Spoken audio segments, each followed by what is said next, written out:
The message came at midnight, Earth time.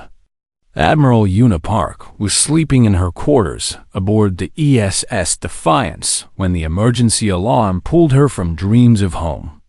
She had been dreaming of the ocean, of waves crashing against the rocks near her childhood village. Now she stood on the bridge, reading words that would change everything. The hegemony of 12 had summoned humanity. Their council demanded representatives on Athen Prime within 3 days. No explanation. No negotiation. Just a command, delivered like one might speak to a dog. Una had served in space for 30 years. She had seen many things. But the cold arrogance in that message made her blood run hot. Ambassador Taiho Kim arrived on Athen Prime with his aide, Lieutenant Somi Lee, expecting the usual boring meetings.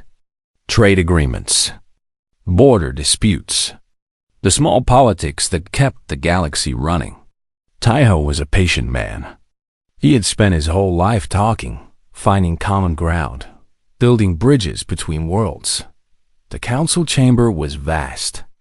12 platforms rose from the floor, each holding a being older than human civilization. The Arbiter floated at the center, its crystalline body catching light from 1,000 sources. It had no face, but Taiho felt it watching him. Humanity, the Arbiter said, its voice like breaking glass. You have been judged. Taiho felt Somi stiffen beside him. He kept his own face calm. Judged? For what crime? No crime. This is not punishment. This is prevention. The Arbiter raised one shimmering limb. Holographic images filled the chamber. Human cities. Human ships. Human children playing in parks on distant worlds. 17 star systems, all marked in red. Your species has existed for 300,000 years, the Arbiter continued. In that time, you have fought 10,000 wars among yourselves. You have split the atom. You have touched the stars. You have done in centuries what other species take millions of years to achieve. Taiho almost smiled. Thank you. It was not a compliment. The Arbiter's voice grew colder. You breed without control. You adapt without limit. You dream of conquest even when you speak of peace. We have watched your kind before. Species that burn bright and consume everything around them. The other council members shifted on their platforms. Some looked eager. Others looked hungry. The council has decided, the Arbiter announced. Humanity is hereby declared a pre-sapient client species. Your worlds will be divided among hegemony members. Your people will serve in roles appropriate to your abilities. Labor, combat, entertainment. Somi grabbed Taiho's arm. Her grip was strong enough to hurt. You're making us slaves, Taiho said. His voice was quiet now. We are ensuring galactic stability. Your cooperation will make the transition easier for everyone. The chamber fell silent. 12 ancient beings watched 2 small humans, waiting for them to accept their chains. Ho thought of his daughter, just 16 years old, living on a colony near Alpha Centauri. He thought of her smile, her dreams of becoming a pilot. He imagined her in chains. He imagined her serving creatures who saw her as less than an animal. Something inside him. Something he had kept controlled for 50 years. Finally broke free. No. The Arbiter tilted its crystalline head.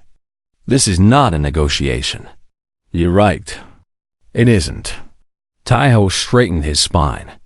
Because we refuse. Your military is insignificant. Your technology is primitive. You cannot resist. Then you should have killed us while you had the chance. The words hung in the air. Somi was transmitting everything. Every human colony, every ship, every person with a communication device was watching this moment. The Arbiter made a sound that might have been laughter. Brave words from a dying species. We're not dead yet. Taiho looked directly into whatever served as the Arbiter's eyes. And we don't kneel. The council session ended. Taiho and Somi were escorted back to their ship under guard. They were given 12 hours to leave hegemony space. Behind them, the enforcement fleet was already preparing to jump. 3,000 warships. The greatest military force in the galaxy. More than enough to crush 17 human colonies in a matter of days. On Earth, General Do-Yun Choi watched the transmission in silence. Around him, the United Earth Defense Council sat frozen. Some wept, others cursed. A few simply stared at nothing, already counting the dead. "How long do we have?" someone asked. "The fleet will arrive in Sol System within 48 hours, a technician reported. "Our forces are outnumbered approximately 50 to 1. General Choi stood. He was an old man now, his hair white, his hands scarred from decades of service. But his voice was still strong. "Send word to every colony, every ship, every human being who can hold a weapon." He looked around the room, meeting every pair of eyes. "We are not sheep. We are not slaves. And we do not surrender." The orders went out.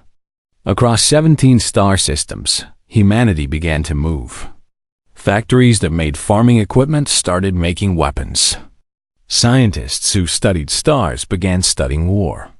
Children were evacuated to deep bunkers while their parents kissed them goodbye.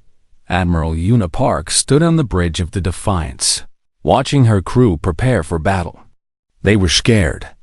She could see it in their eyes, hear it in their voices. But they were also angry. Every single one of them. "Admiral," her first officer said, "the enemy fleet has entered sensor range. 3,000 ships. An impossible number.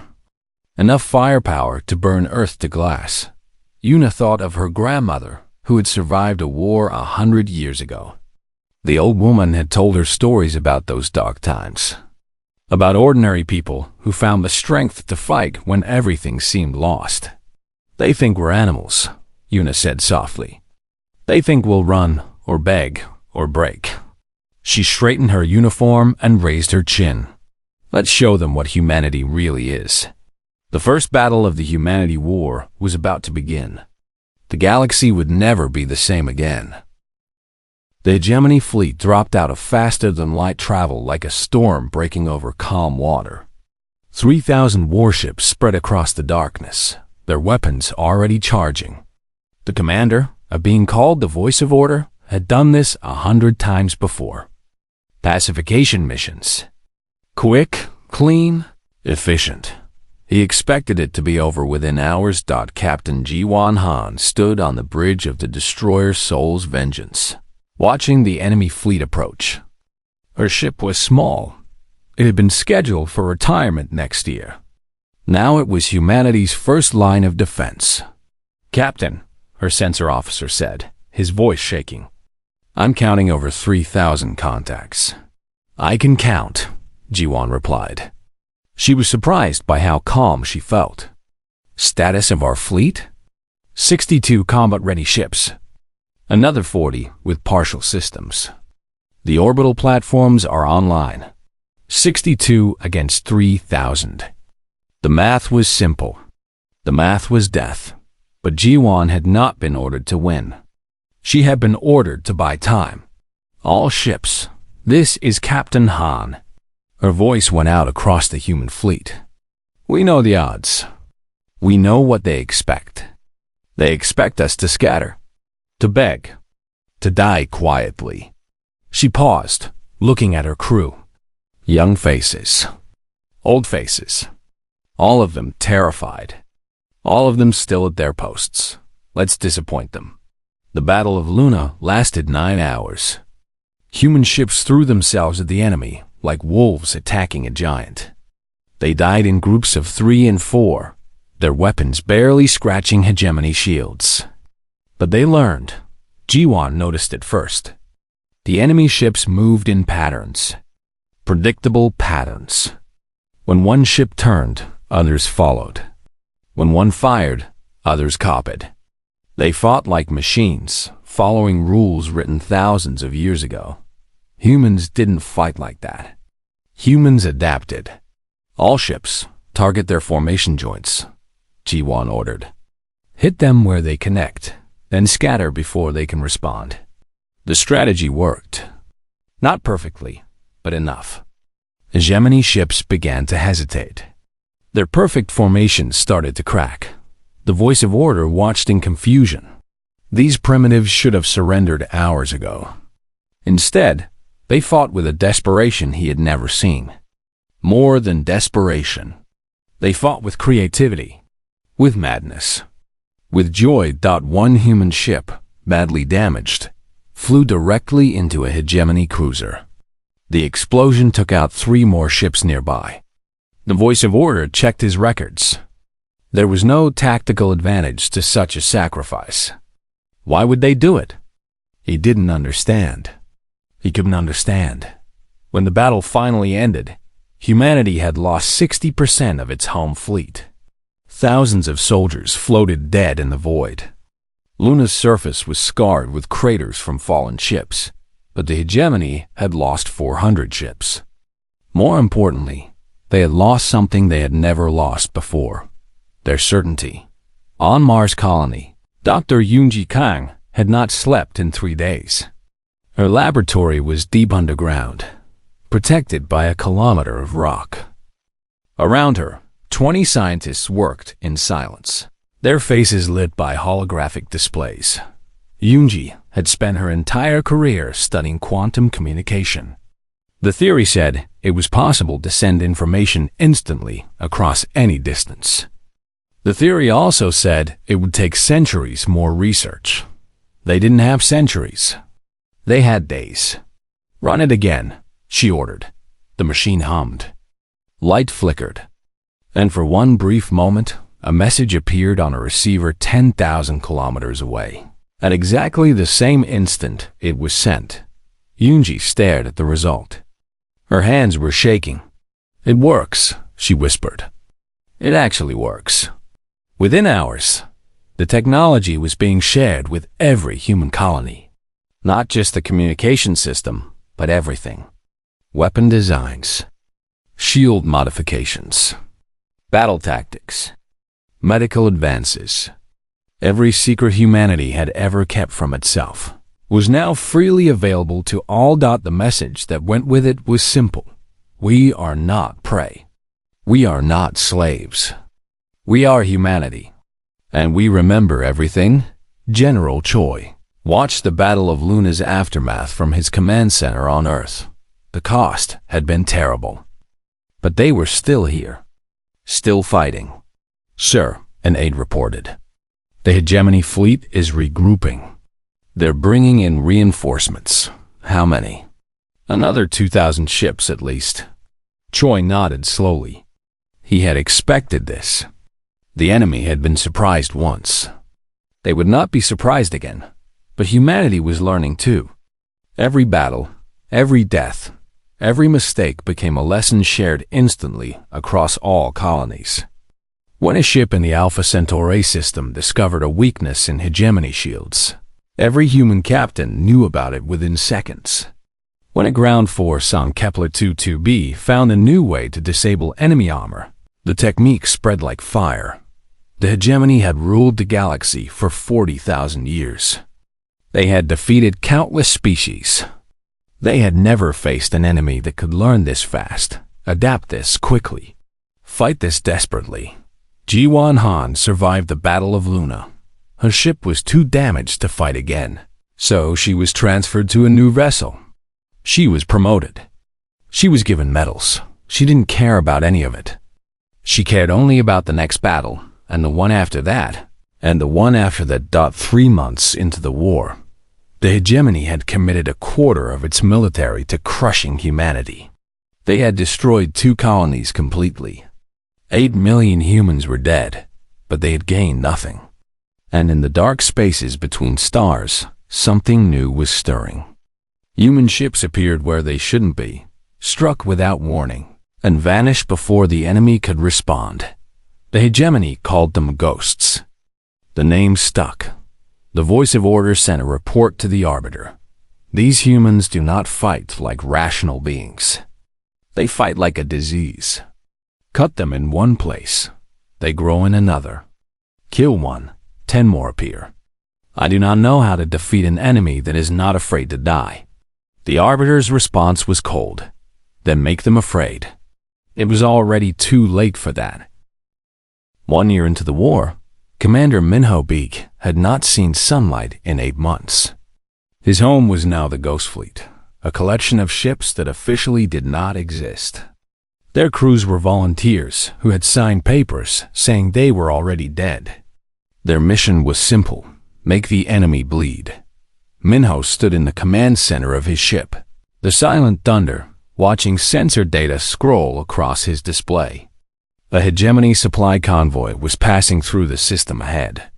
12 cargo ships carrying food, weapons, and equipment for the front lines.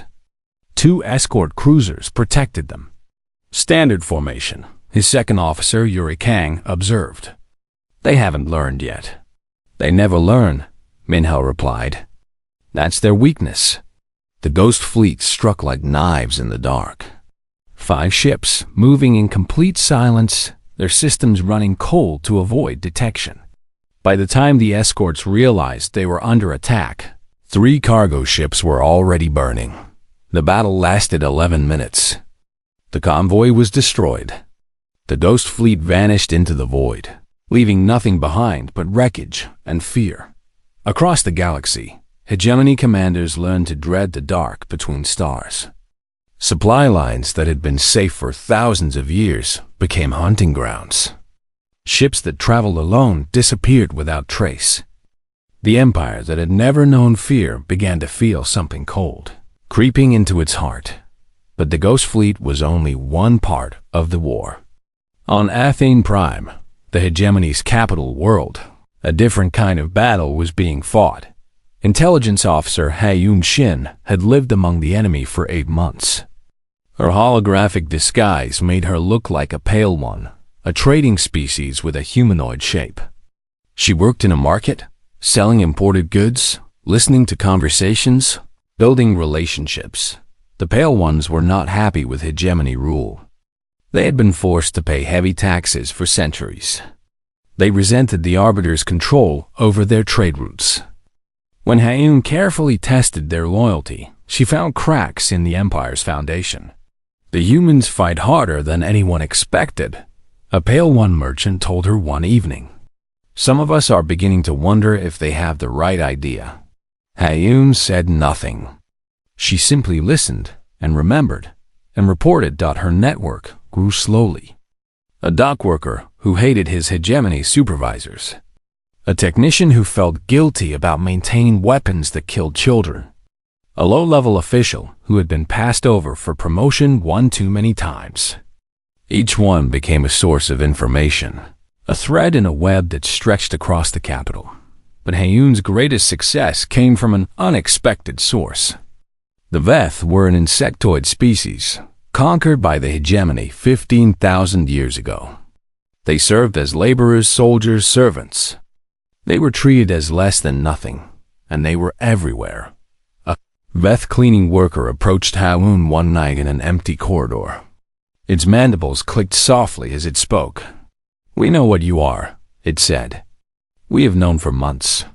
Hayun's hand moved toward her hidden weapon. The Veth raised one limb in a gesture of peace. "We will not betray you.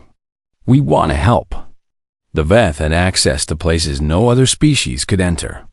They cleaned the Arbiter's private chambers.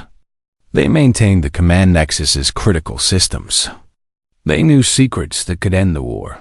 Hayun spent 3 more months building trust with the Veth network. What she learned was worth every moment of danger. The command nexus was the heart of the hegemony, a massive station orbiting a black hole, protected by 2,000 ships and defensive systems that could destroy a planet. It coordinated every aspect of the Empire's operations. If it fell, the hegemony would lose its ability to function. Hayun transmitted her final report on a cold morning in the capital's spring season. She knew her signal would be detected. She knew she had hours at best. "This is Officer Shin," she said into her hidden communicator. "I am sending complete tactical data on the command nexus. Defense positions, shield frequencies, patrol schedules, everything." The data packet was enormous. It took 17 minutes to transmit fully. Hegemony security forces arrived at her location in 23 minutes.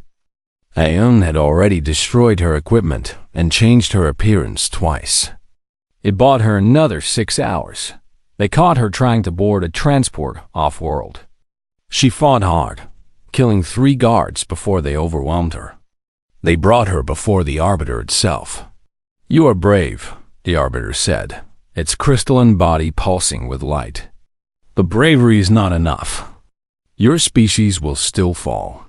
Hayun looked up at the ancient being. Blood ran from a cut on her forehead. Her hands were bound. She had nothing left, except her voice. "You think you've won because you caught me," she said. "But my message already went through. My people already know how to hurt you. And they will. They will burn your precious nexus to ashes." The Arbiter ordered her execution to be broadcast across all human territories. A warning. A demonstration of power. It achieved the opposite effect. Humans across 17 star systems watched Haun Shin die with her head held high. They heard her last words. "Tell my mother I was brave.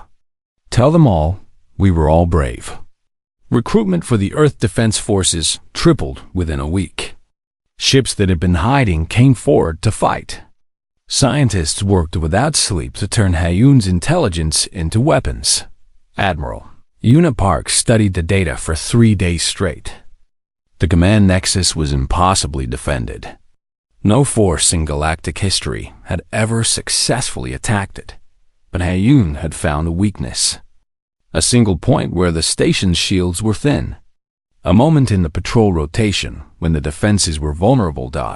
It would require a sacrifice. The kind of sacrifice that haunted commanders forever. Yuna looked at the faces of her officers and saw the same understanding in all of them. They knew what was coming. They accepted it. "Prepare Operation Reckoning," she ordered. "This is how we end it." The plan was madness. Everyone who heard it said so. Everyone who understood what it required went silent afterward. But no one refused to participate.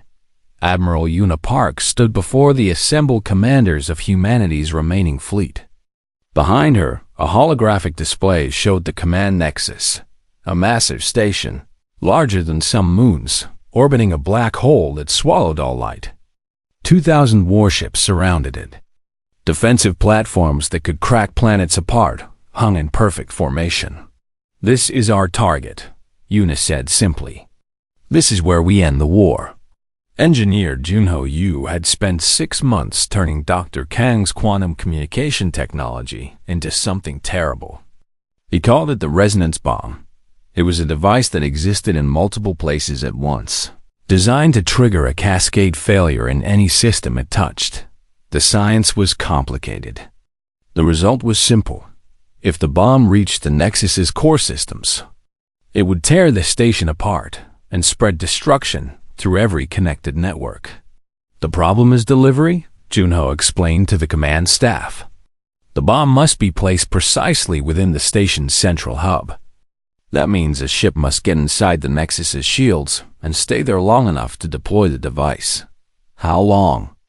Admiral Park asked. 4 minutes minimum? Probably longer. 4 minutes inside the most heavily defended location in the galaxy, against 2,000 enemy ships, with no possibility of escape. Captain Sujin Oh raised her hand. She was 43 years old, a veteran of 20 battles. Her ship, the Bizen's Pride, was a heavy carrier with a crew of 1,200. "We'll do it," she said. No one spoke. Everyone understood what she was offering. "Captain," Admiral Park said carefully, "this is a one-way mission." "I know." Sujin looked around the room at her fellow officers. I've spoken with my crew. Every single one of them volunteered. You can't all have volunteered. We did. Sujin's voice was steady. Admiral, we've all lost someone in this war. Friends, family, entire colonies. We've been fighting and dying and watching others die for over a year. If our deaths can mean something, if they can end this, then we're ready. The room fell silent. Admiral Park walked forward and took Sujin's hand. Your names will be remembered forever, she said. We don't want to be remembered. Sujin shook her head. We want our children to be free. Operation Reckoning began 3 weeks later. It was the largest coordinated attack in human history. The Ghost Fleet revealed itself at last, striking hegemony forces across 20 star systems simultaneously. Minho Beak led his ships against the supply depot in the outer territories, drawing hundreds of warships away from the Nexus. Other Ghost units hit communication relays, sensor stations, anything that could warn the enemy.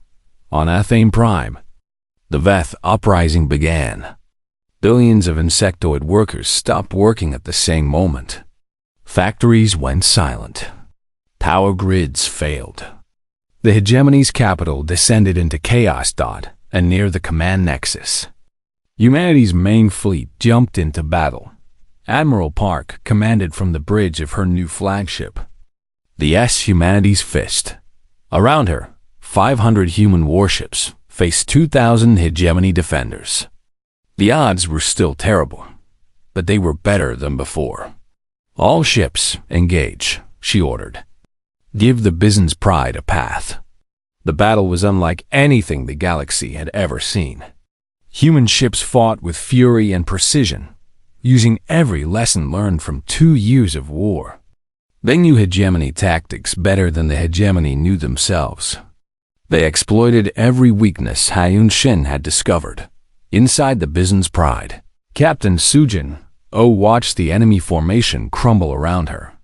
Her ship pushed through the gap, its shields flaring under constant fire. Damage reports came in continuously. Decks were breached. Systems failed. Crew members died at their posts, but they kept moving. Entering the Nexus shield perimeter, her navigation officer reported. His voice was calm, despite the fire burning in the corridor behind him. Maintain course. All power to forward shields. The Byzant's Pride broke through the defensive line. Enemy ships tried to follow, but Admiral Park's fleet blocked their path. For one precious moment, there was a clear run to the Nexus itself. We're inside, Sujin announced. Beginning approach to the central hub. Hegemony commanders realized too late what was happening. They tried to intercept, but the Byzant's Pride was too close, too fast. Captain drove her ship directly toward the station's core. 60 seconds to deployment position. The ship shuddered as a direct hit tore through the rear section. Life support began to fail. The bridge filled with smoke. 30 seconds. Another hit. The shields collapsed completely. The hull began to crack. 10 seconds. Bomb is armed. Sujin looked at the faces of her surviving bridge crew. They were scared. They were dying. But none of them looked away. It has been an honor, she said. Deployment position reached. Ready to detonate. Sujin opened the channel to the fleet. Her voice was quiet, almost peaceful. We lived free. We die free. Detonate. The resonance bomb activated. For one instant, it existed everywhere and nowhere. Then, reality itself seemed to crack. The command nexus tore apart from the inside. But that was only the beginning. The quantum cascade traveled through the hegemony's communication network, spreading like fire through dry wood. Every system connected to the nexus felt the wave. Ships lost navigation. Stations lost power. Databases corrupted beyond repair. In one moment, 40,000 years of galactic order ended. The Arbiter, observing from a safe distance, watched its empire die. Its crystalline body flickered with something that might have been fear. How? It whispered. How did they do this? No one answered. There was no one left to answer. Across the galaxy, hegemony forces fell into confusion. Ships that had fought perfectly for millennia suddenly couldn't coordinate.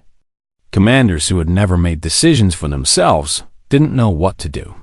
Humanity pressed forward. Not to conquer. Not to destroy. Simply to win. And they did. 5 years after the war began, it ended not with a final battle, but with silence. The hegemony of 12 no longer existed. Some species had surrendered completely. Others had fled to distant corners of the galaxy. A few had joined humanity's growing coalition of free worlds. The Arbiter was captured in the final weeks, found hiding in a dead system with the last of its loyal followers. Human soldiers brought the ancient being to Earth in chains, treating it with a coldness that hurt more than any violence. The trial was held in Geneva, in a courtroom built specifically for this purpose. Judge Myra Kwan presided over the proceedings.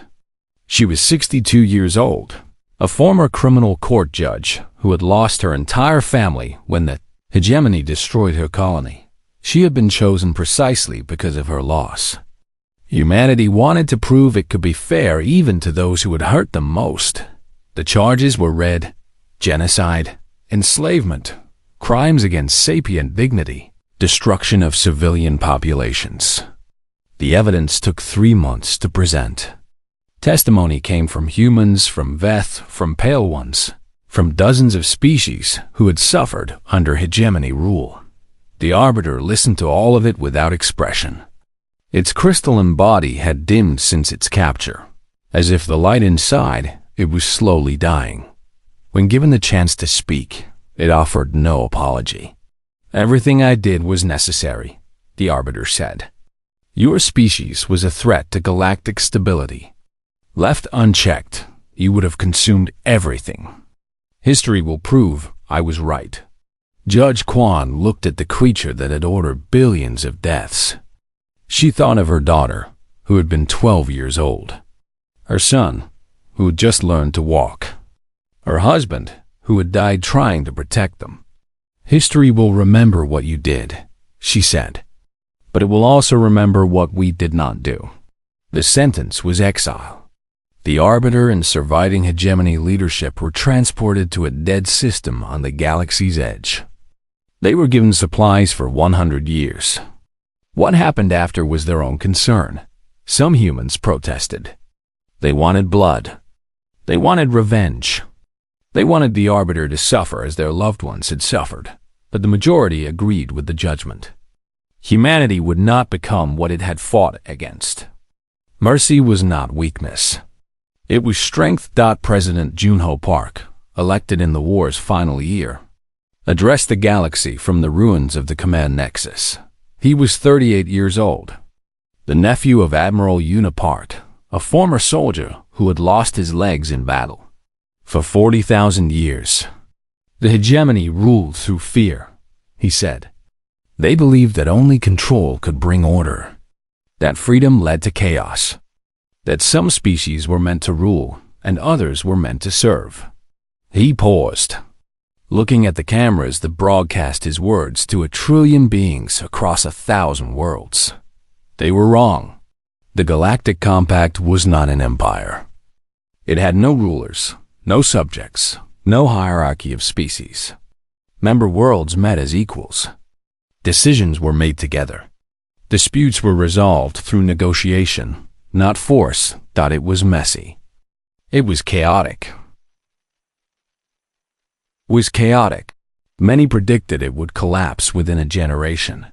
But every year, on the anniversary of Operation Reckoning, representatives from every member world gathered at a memorial station built in orbit around the Nexus's remains. The station's walls were covered with names. 12 million humans, billions of Veth, countless others from species that had joined the fight for freedom. Captain Sujin Oh, her crew of 1,200, Intelligence Officer He Yun-shin, the entire Ghost Fleet, whose members had finally come home. Admiral Yuna Park visited every year. She was old now, her hair white, her body bent. But she still made the journey, touching the wall, reading names she knew by heart. A young cadet approached her 1 year, a girl no older than 18. The patch on her uniform showed she was from a colony that hadn't existed when the war began. "Admiral," the girl asked, "was it worth it?" Yuna thought of everything she had lost. Friends who had died beside her. Officers she had ordered to their deaths. Nights she still woke screaming from dreams of fire and blood. She thought of Earth's blue oceans, healing from the wounds of war. She thought of colonies rebuilding, children growing up without fear. She thought of the Veth, walking freely for the first time in 15,000 years. "Ask me in 1,000 years," she said. "Then we'll know." But she was smiling when she said it. 100 years after the war's end, a hegemony archaeologist made a discovery that changed how the galaxy understood its own history. His name was impossible to pronounce in human tongues.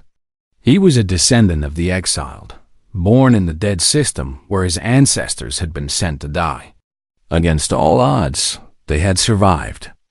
They had learned. They had rebuilt among ancient records saved from the Nexus's destruction. The archaeologist found something remarkable, a folder of simulations, run by hegemony analysts before the war began. They had modeled every possible scenario for humanity's enslavement. Economic approaches, military approaches, gradual integration, immediate conquest. Every simulation ended the same way. In every future, humanity eventually rebelled. In every future, the rebellion eventually succeeded. The note in the margin, written by an analyst who had been dead for more than a century. Perhaps we should have offered them friendship instead.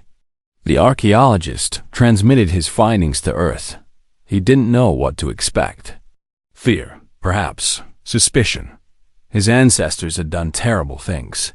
The response came within a day. It was a simple message sent from the office of the current human president. "We received your transmission. We believe it's time to stop living in the past." Attached is an invitation to this year's memorial ceremony. You and your people are welcome to attend. And at the bottom, one word: welcome. The archaeologist stared at that word for a long time. Then he began to pack for a journey to a world his people had once tried to enslave. The galaxy was still healing. It would take centuries more before the wounds fully closed.